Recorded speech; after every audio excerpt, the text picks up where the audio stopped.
नमस्कार दोस्तों, स्वागत है आपका हमारे चैनल टेल्स बाय यशु पर।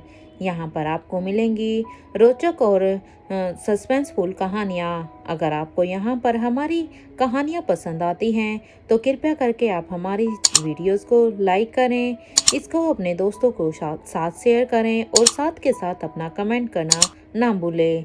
अगर आप इस चैनल पर नए हैं तो कृपया करके इसे सब्सक्राइब भी करें। आपका ज़्यादा समय न लेते हुए चलो आज की कहानी को शुरू करते हैं।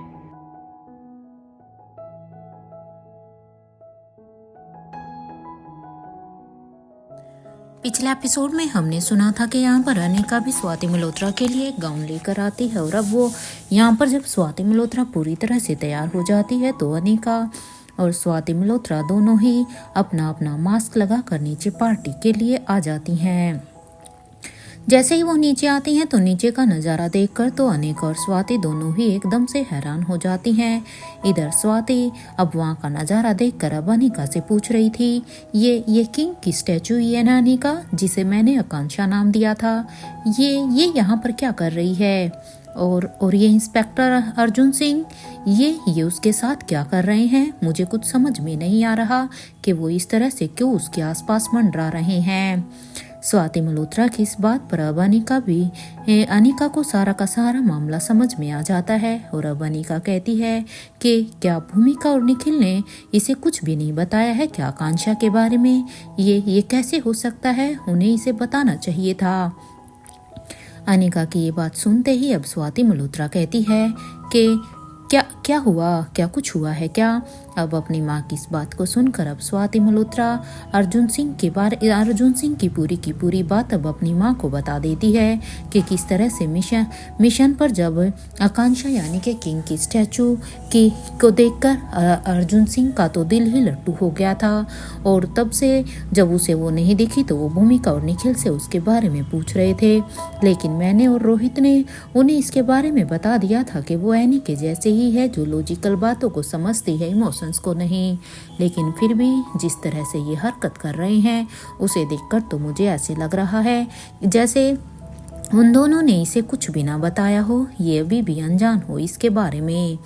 अनिका की इन बातों को सुनते ही अब स्वाति मल्होत्रा कहती है, डोंट वरी अनिका, तुम चिंता मत करो, मैं हूं ना। और वैसे भी जितना मज़ा मुझे तुम्हारे पापा के साथ नहीं आता है ना, उतना तो मुझे इसके साथ आता है, यानी कि इस स्टैचू के साथ आता है। इसलिए मैं जा रही हूँ क्योंकि मेरी पार्टी में एक यही है जिसके साथ मैं अच्छे से टाइम स्पेंड कर सकती हूँ। अब अपनी माँ की ये बात सुनते ही अब अनिका कहती है कि ठीक है माँ, फिर आप जाइए, मैं भी आयशा माँ के साथ आती हूँ। अब अनिका की ये बात सुनते ही स्वाति मल्होत्रा भी हाँ में अपना सिर हिला देती है और अब वो स्टेयरकेस से नीचे उतरने लगती है। जैसे ही वो स्टेयरकेस से उतर रही होती है तो वहीं करण गुलेरिया भी थे जो कि अपने फ़ोन पर अभी धनंजय पीरामल से बात कर रहे थे और वो उनसे पूछ रहे थे कि तुम्हें यहाँ पर आने में कितना टाइम लगेगा? अरे तुम सब लेट हो चुके हो, मैं कब से तुम्हारा वेट कर रहा हूँ। अब करण की इस बात पर उन्हें अब सामने से आवाज़ आती है, बस यार पहुँच ही गए। वो क्या है ना कि तेरे समधी जी यानी कि कैलाश अधिकारी का हम वेट कर रहे थे सेंट्रल पेरिस में, तो बस उन्हीं का वेट करने में ही हम लेट हो गए क्योंकि वो ही वहाँ पर लेट पहुँचे हैं। अब बताओ उसमें मेरी क्या गलती? करण की अब धनंजय की इस बात को सुनते ही अब करण कहते हैं ठीक है जल्दी आओ। अब उधर से धनंजय कहते हैं बस यार पहुंच ही गए, तू बस 10 तक की गिनती गिन, हम सब पहुंच गए। अब धनंजय की ये बात सुनते ही करण गुलेरिया कहते हैं अगर ऐसी बात है तो मैं काउंटिंग शुरू कर देता हूँ। ये कहते हुए ही उन्होंने फ़ोन को कट कर दिया। इससे पहले कि वो गिनती गिनना शुरू करते कि तभी उसके कानों में अब एकदम से हील्स की आवाज़ आती है और उस आवाज़ से मानो उनकी दिल की धड़कनें ही एकदम से बढ़ जाती है। अब उस हील की आवाज़ को सुनकर अब करण गुलेरिया को महसूस होता है जैसे ये हील्स की आवाज़ कोई जानी पहचानी सी है और वो अब अपने आप को उस तरफ देखने से नहीं रोक पाए। इसलिए जैसे ही अब वो पीछे मुड़कर देखते हैं तो यहाँ पर स्टेयरकेस से एक रेड वाइन कलर की गाउन पहने हुए कोई औरत स्टेयरकेस से नीचे आ रही थी और वो सच में उस गाउन में किसी प्री से कम नहीं थी। उसके चेहरे पर मास्क लगा हुआ था। अब उसे देखते ही करण गुलेरिया को एहसास ही नहीं होता कि कब उनके कदम उस तरफ अपने आप ही बढ़ जाते हैं। उन्हें इस चीज़ का आभास भी नहीं होता कि उनकी इस हरकत को अगर कोई देखेगा तो क्या सोचेगा। और कुछ ही देर में वो दोनों अभी एक दूसरे के आमने सामने थे। एक तरफ जहाँ स्वाति मल्होत्रा स्टेयरकेस से नीचे उतर कर आ रही थी तो वहीं करण भी उसकी तरफ बढ़ गए थे। अब करण गुलेरिया अपने मन में ही सोचते हैं कि स्वाति का एहसास क्यों हो रहा है मुझे। क्या सच में ये स्वाति है। एक पल के लिए तो मुझे ऐसा लग रहा है कि मानो वक्त वहीं रुक सा गया हो। मुझे क्यों फिर से ये एहसास हो रहा है। क्या सच में वो यहाँ पर आई होगी इस पार्टी में और सिर्फ उनके कानों में ऐसा लग रहा है कि सिर्फ उसी के ही कानों में एक मीठा मीठा सा म्यूजिक बज रहा था जिसमें था तुम्हारे सिवा कुछ ना चाहत करेंगे, जब तक जिएंगे मोहब्बत करेंगे। जहाँ करण गुलेरिया और स्वाति मल्होत्रा दोनों एक दूसरे की आंखों में खोए हुए थे तो वहीं आकांक्षा अभी अर्जुन सिंह से कहती है, you are an honest officer and I love your work pattern. मैंने आपकी तारीफ कर दी। अब आप मुझे यहाँ से जाने दीजिए क्योंकि अब आप मुझे इरिटेट कर रहे हैं। आप अब मेरा पीछा छोड़िए। आकांक्षा की ये बात सुनते ही अब अर्जुन सिंह कहता है कि पहले मुझे आप अपना नंबर तो दो। I really like you. यहाँ अर्जुन सिंह ने ये कहा ही था कि तभी वहाँ पर अब एक आवाज़ आती है जो कहती है, तभी वहाँ पर एक आवाज़ आती है। उस आवाज़ में कहते हैं, she is my girlfriend and officer, she is committed.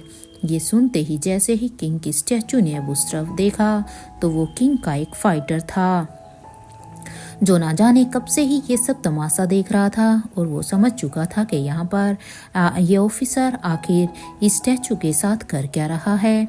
तो अब उसने वहाँ पर आकर माहौल को संभालना बेटर समझा और अब वहाँ पर उस फाइटर के हाथ में कुछ गिफ्ट भी थे। या वो फाइटर अब अपने मन में ही सोचता है, अब समझ आया कि आखिर क्यों अनिका मैडम ने मुझे यहाँ पर ये सब कहने के लिए कहा था। सच में मैडम ने तो बचा ही लिया। अगर मैडम मुझे यहाँ नहीं भेजती तो हो सकता था कि अब तक तो या तो ये स्टैचू यहाँ पर इसका ऑफिसर का ही बुरा हाल कर चुकी होती या इस ऑफिसर को ही इसके बारे में कुछ पता चल जाता। वैसे भी इस स्टैचू ने जब से स्किन पहनना शुरू किया है ना, तब से तो ये सच में बहुत ही खूबसूरत ही हो गई है। खैर मुझे इसके साथ तो रहना ही होगा, वरना अगर इस ऑफिसर ने कुछ भी इलॉजिकल कहा ना तो पता नहीं ये क्या करेगी, क्योंकि ये तो एक रोबोट है और ये बस सारी की सारी लॉजिकल बातें ही समझती है। अब ये सब सोचते हुए ही वो फाइटर अब उसके पास आता है और अब वो अपने हाथ में लिए हुए गिफ्ट को अब वहाँ पर सेंट्रल टेबल पर रख देता है और अब वो उसके बिल्कुल ही पास आकर खड़ा हो जाता है। इधर अर्जुन सिंह अब कभी उस फाइटर की तरफ देखता है तो कभी अब आकांक्षा की तरफ देखता है। उसे कुछ भी समझ में नहीं आता क्योंकि उसे तो अपने सपनों के ऊपर एकदम से पानी फिरता हुआ सा नजर आता है। लेकिन अब अर्जुन सिंह आकांक्षा से कहता है, क्या सच में ये तुम्हारा बॉयफ्रेंड है। अब अर्जुन सिंह की इस बात पर अब आकांक्षा कहती है, ये मेरा साथी है। इससे पहले की बात आगे बढ़ती कि तभी वहाँ पर अब निखिल आ जाता है और वो अब अर्जुन सिंह से कहता है कि हमारी टीम को तो वहाँ पर है तो तुम यहाँ पर क्या कर रहे हो। अब निखिल की इस बात पर अब अर्जुन सिंह कहता है, ये आकांक्षा है जिसके बारे में मैंने जिक्र भी किया था। ये सुनते ही निखिल भी अब फटी हुई आंखों से बस आकांक्षा को ही देख रहा था। कुछ देर तक उसे देखने के बाद अब निखिल कहता है, इसका तो लेकिन एक बॉयफ्रेंड है ना। निखिल ने ये बात अर्जुन सिंह के सामने इसीलिए कही थी ताकि वो बातों ही बातों में उसे हिंट दे दे कि उसे आकांक्षा से दूर ही रहना पड़ेगा, क्योंकि वो आकांक्षा के बारे में जो कुछ सोच रहा है वो बिल्कुल भी सही नहीं है। इसलिए निखिल ने ये कहा ही था। लेकिन अभी निखिल की उस बात को सुनकर इससे पहले अर्जुन सिंह फिर से कोई भी रिएक्ट कर पाता, तभी वहाँ पर मौजूद वो फाइटर कहता है, हाँ वो मैं ही तो हूँ। अब उस फाइटर की ये बात सुनते ही निखिल को अब एक और एकदम से झटका लगा। वो बस अपने मुंह में सोचता है कि क्या क्या इसे आकांक्षा का सच पता है? अगर पता हो तो अच्छा ही है, क्योंकि उसे यकीन ही नहीं होता। क्योंकि एक तरफ जहां अर्जुन सिंह उसे पसंद करने लगे थे, तो वहीं यह बेकौर इंसान को उसके बारे में ये सब कहता हुआ देखकर अब उसे बहुत ही उसके लिए बुरा लग रहा था।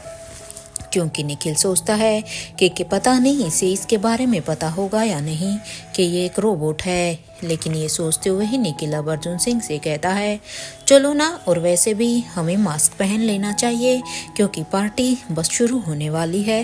ये कहते हुए ही निखिल अब अर्जुन सिंह को वहां से लेकर जाने लगता है। तो वहीं अब तक अनिका आयशा मारवा के रूम के पास आ जाती है और वो अब दरवाजे को नॉक करने लगती है। कुछ देर के बाद जब दरवाजा खुला तो सामने भूमिका को देखकर अब अनिका कहती है, तुम क्या अभी तक यहीं पर ही हो? क्या सब कुछ रेडी है? अनिका की इस बात पर अब भूमिका कहती है, हाँ वो सब बाद में, पहले ये बताओ कि भाई तो बच्चों के रूम में है, फिर तुम अपने रूम में क्या कर रही थी? क्योंकि मुझे पता चला है कि वो तो उस रूम में था ही नहीं। वो क्या है ना कि मुझे रिया ने ये सब कुछ, जब रिया यहाँ पर आई तो उसने बता दिया था। वो यहाँ पर अपनी हेयर एक्सेसरीज लेने के लिए अपने रूम में गई थी ना, तो बस अब बताओ तुम अपने रूम में फिर क्या करने गई थी?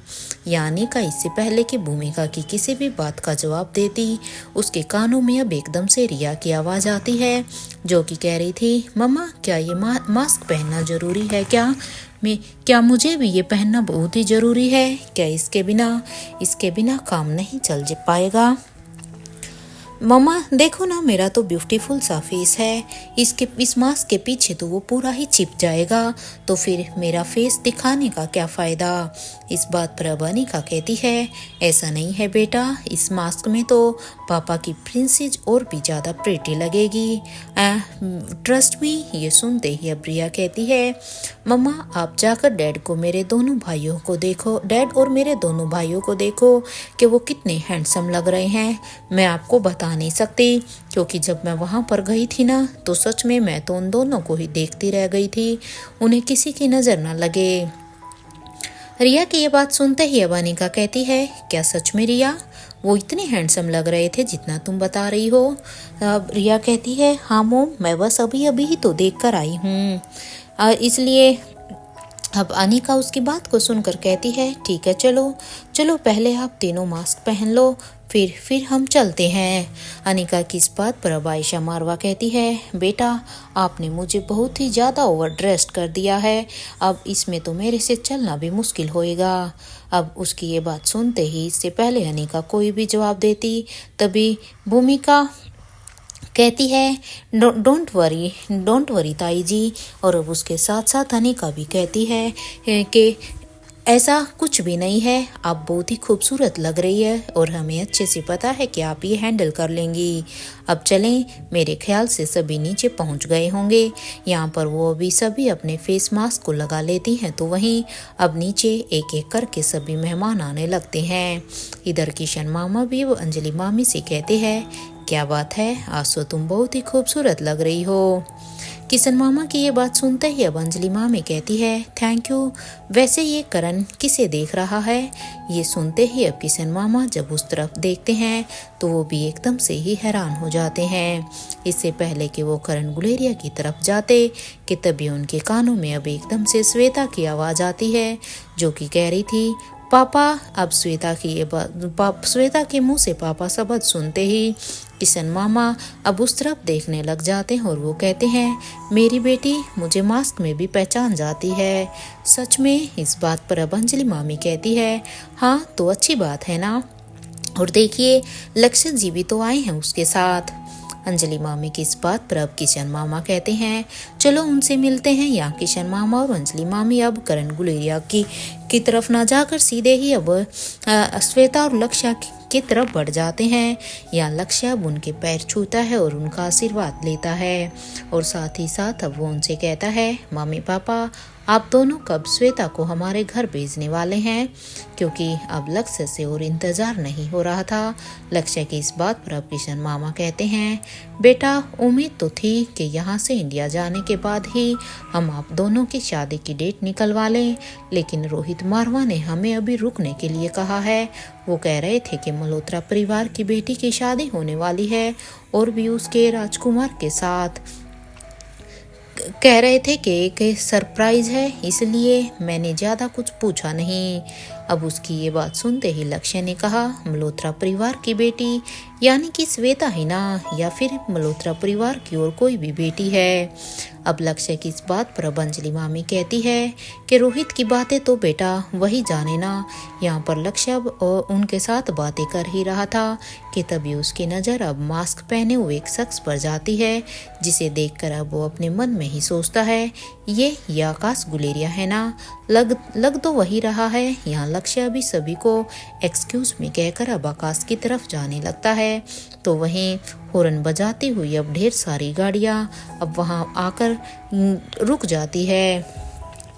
उन सारी ही आवाज़ों से अब करण गुलेरिया एकदम से अपने सेंस में आते हैं, तो वहीं अब स्वाति मल्होत्रा अब अपने गाउन को पकड़कर दूसरी तरफ जाने लगती है, क्योंकि अब जैसे ही इन गाड़ियों के हॉर्न की आवाज़ स्वाति को भी सुनी, वो भी अपने सेंस में आती है, क्योंकि करण को देखकर वो उसकी आंखों में कहीं खो सी गई थी। और अब वो एक तरफ हट जाती है, इससे पहले कि फिर से उसके लिए इतना एम्बेरसिंग सा मोमेंट हो जाए। इधर करण गुलेरिया जब मेन दरवाजे के पास देखते हैं तो वहाँ पर पिंकी, यश, श्रेया, कैलाश अधिकारी और उनके छोटे छोटे बच्चे उन्हें देखकर उनके छोटे छोटे बच्चे भी आए थे। उन सबको देखकर अब करण गुलेरिया उनके पास जाते हैं, तो पिंकी और यश तो दोनों ही अब उन्हें हक कर लेते हैं, तो वहीं करण गुलेरिया भी अब उन्हें अपनी ढेर सारे ब्लेसिंग देते हैं। इधर कैलाश अधिकारी अब करण को गुलेरिया को देखकर कहते हैं, ये मास्क पहन कर आना जरूरी है क्या? तुम तो गेट पर ही मास्क बंटवा रहे हो यार। इस बात पर अब करण गुलेरिया कहते हैं, ये मेरा आइडिया नहीं था, ये बच्चों का आइडिया था। अब आओ भी या फिर कंप्लेंट ही करते रहोगे, क्योंकि अगर बच्चे यही चाहते हैं तो हमें भी लगाने में क्या ही ऐतराज होना चाहिए। इधर अब श्रेया भी अंदर आती है, तो करण गुलेरिया अब उसे अपनी ब्लेसिंग देते हैं और अब वो श्रेया के हाथ से अब रूहान को ले लेते हैं। उसे अपनी गोद में लेने के बाद अब वो श्रेया से कहते हैं, बेटा आप एंजॉय करो, बच्चों की चिंता छोड़ दो, क्योंकि बच्चे अब हमारे पास हैं, हम हैं ना उनकी देखभाल करने के लिए। आपका भी इंजॉय करने का समय है।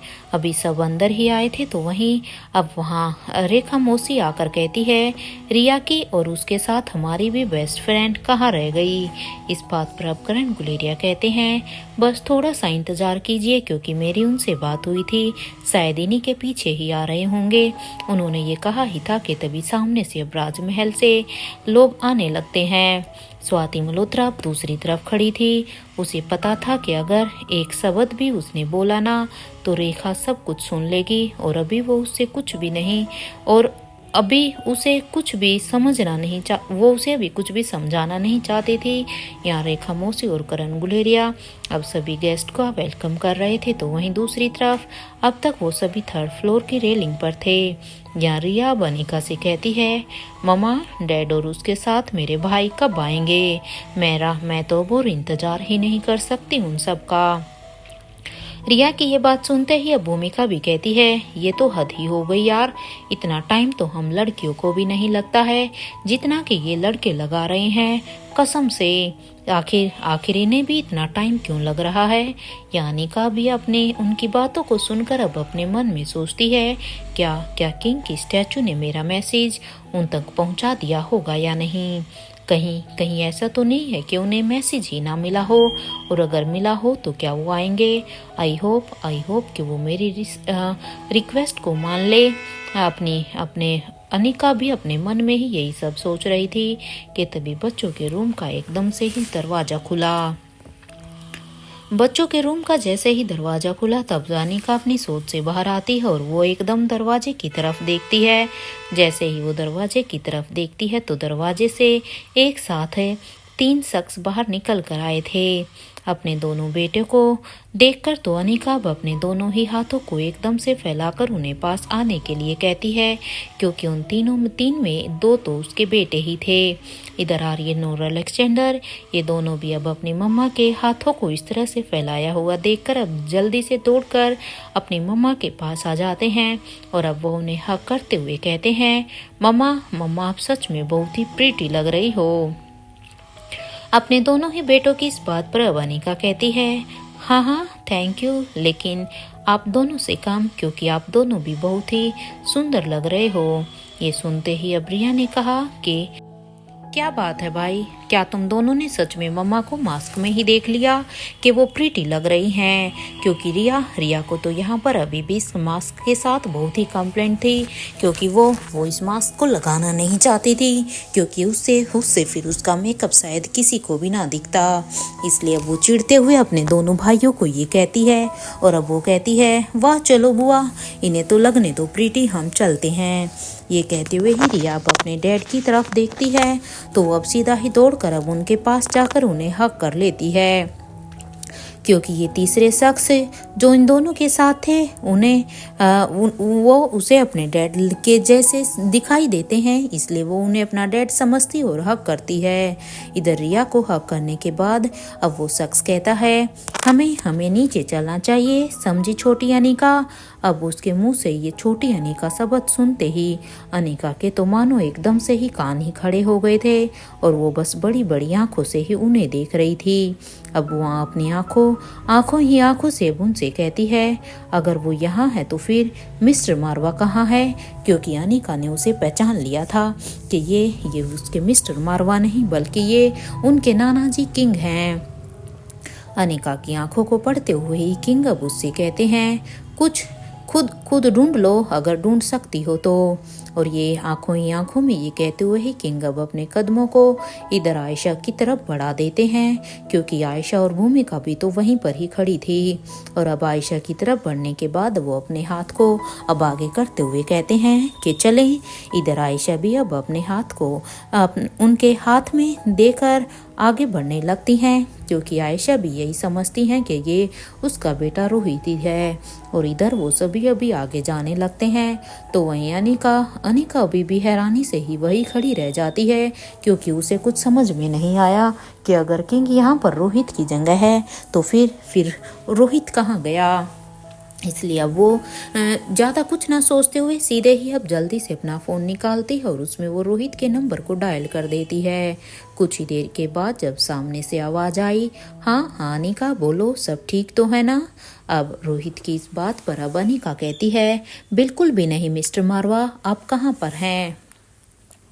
अनिका की ये बात सुनते ही अब रोहित कहता है, अनिका अगर तुम ढूंढोगी तो मैं मिल ही जाऊंगा, क्योंकि मैं तो तुम्हारे सामने ही हूँ, बस तुम देख नहीं पा रही हो। अगर तुम पहचान सकती हो तो पहचान लो। अब रोहित की इस बात पर अब अनिका कहती है, आप मुझे चैलेंज दे रहे हैं क्या मिस्टर मारवा?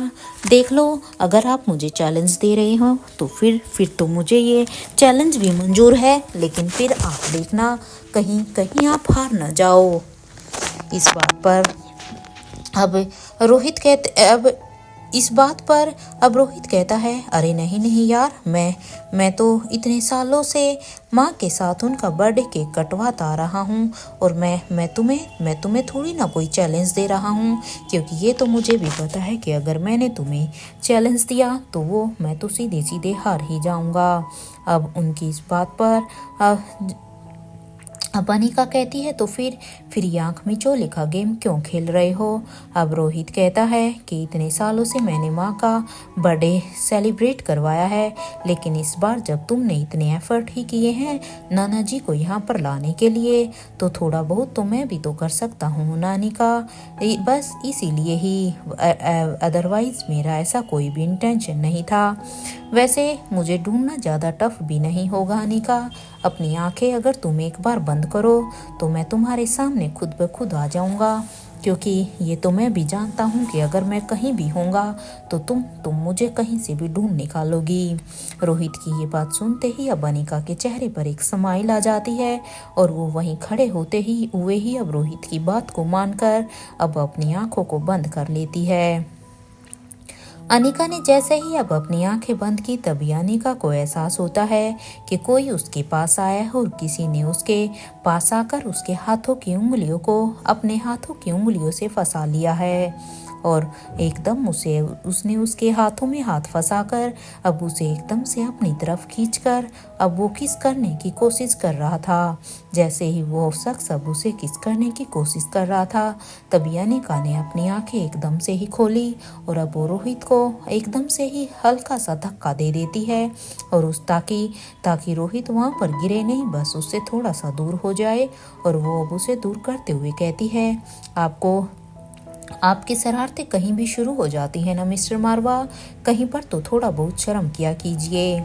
अनिका की इस बात पर अब रोहित कहता है, पहले मुझे अनिका ये बताओ कि कोई मुझे पहचान तो नहीं लेगा ना।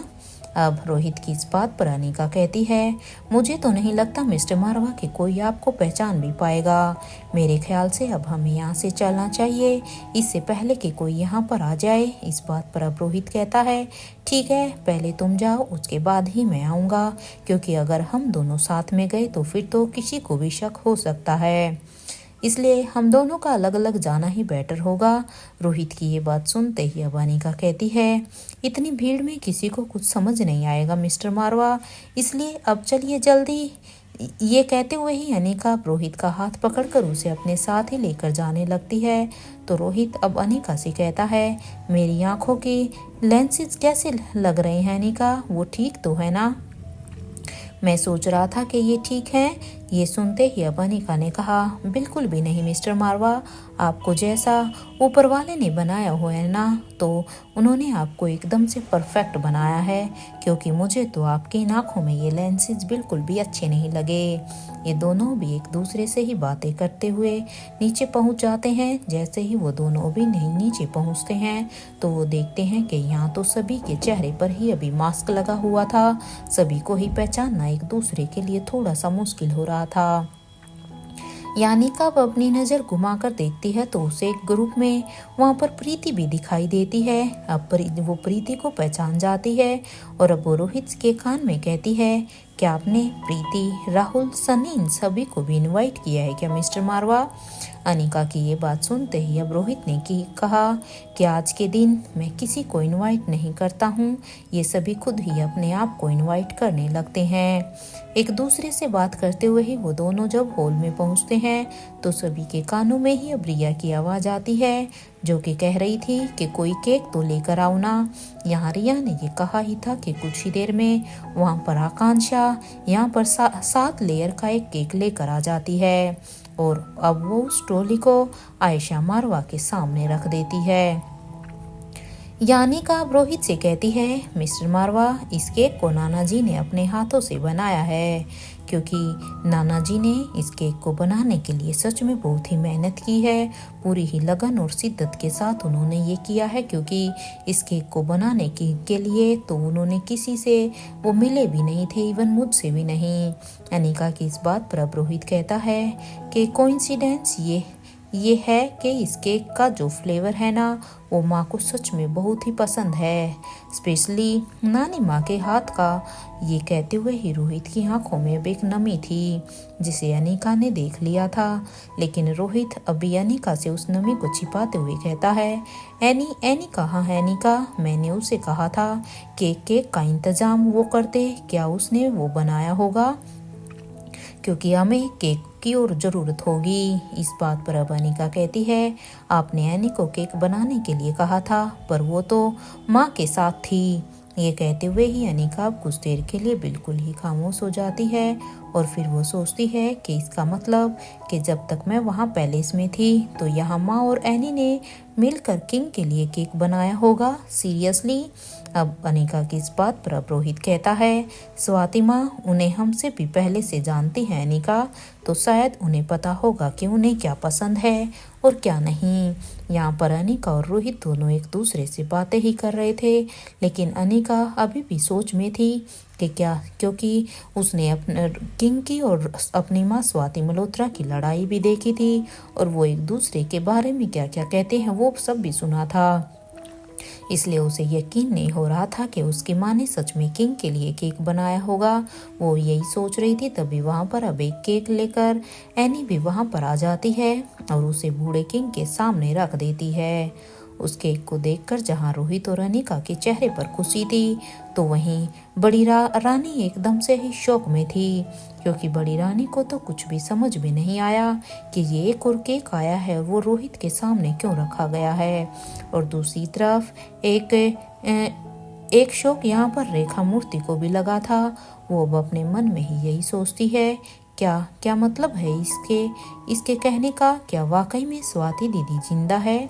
और वो है तो वो फिर कहाँ पर है? मुझे इसके बारे में फिर अनिका और रोहित दोनों से ही बात करनी होगी। यहाँ बूढ़े किंग और आयशा मारवा के आगे तीनों ही बच्चे खड़े थे। इधर रिया अब अपनी दादी माँ से कहती है, दादी माँ जल्दी से केक काटिए ना, क्योंकि अब मेरे से और ये इंतज़ार नहीं हो रहा है। मैंने पहले ही इसका बहुत ही ज़्यादा इंतज़ार किया है, क्योंकि देखिए ना दादी माँ, ये केक तो दिखने में ही कितना यम्मी लग रहा है और इसकी खुशबू तो मुझे ऐसा लग रही है जैसे ये मुझे अपनी तरफ ही खींच रही है। और ये खुशबू कह रही है, आओ रिया आओ और जल्दी से खा लो। अब रिया की इस बातों को सुनकर वहाँ सभी हंसने लग जाते हैं।